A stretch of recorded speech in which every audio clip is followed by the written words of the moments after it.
Vendredi 9 avril, le prince Philippe tirait sa révérence à l'âge de 99 ans, après plus de 70 années passées au sein de la couronne britannique. Ses funérailles auront lieu le samedi 17 avril, à la chapelle Saint-Georges de Windsor.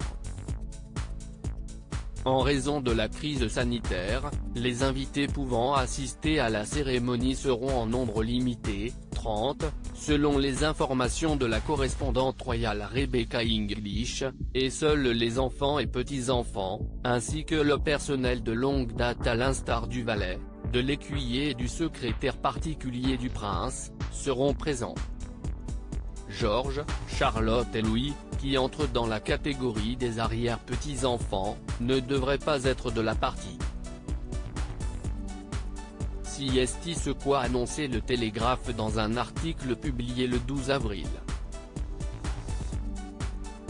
Le journal rapporte que les enfants de Kate et William, âgés de 7, 5 et 2 ans, sont considérés comme trop jeunes pour participer à la procession funéraire. Joe Little, le rédacteur en chef de Majesty Magazine a quant à lui déclaré « Je pense que même en temps normal, hors pandémie mondiale, note de la rédaction, les enfants des Cambridge auraient été considérés trop jeunes pour assister à la cérémonie. »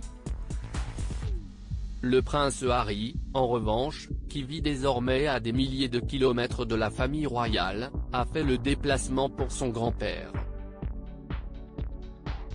D'après une information du Sun, un témoin oculaire a vu le prince à 13h15 hier, à l'aéroport de Heathrow, fraîchement débarqué d'un vol British Airways en provenance de Los Angeles.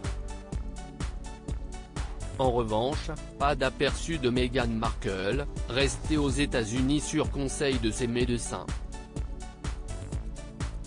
En effet, l'ancienne actrice, enceinte de son deuxième enfant, avoisine le 3e trimestre de sa grossesse. Une condition qui, si l'on ajoute la fausse couche que Meghan Markle a subie en juillet dernier, justifie amplement qu'elle évite de prendre l'avion.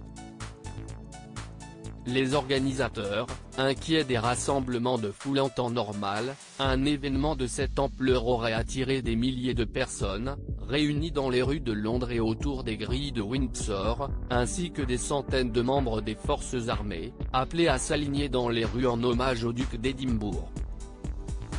D'après le Daily Mirror, les organisateurs de la cérémonie sont désespérément anxieux à l'idée d'éventuels bains de foule.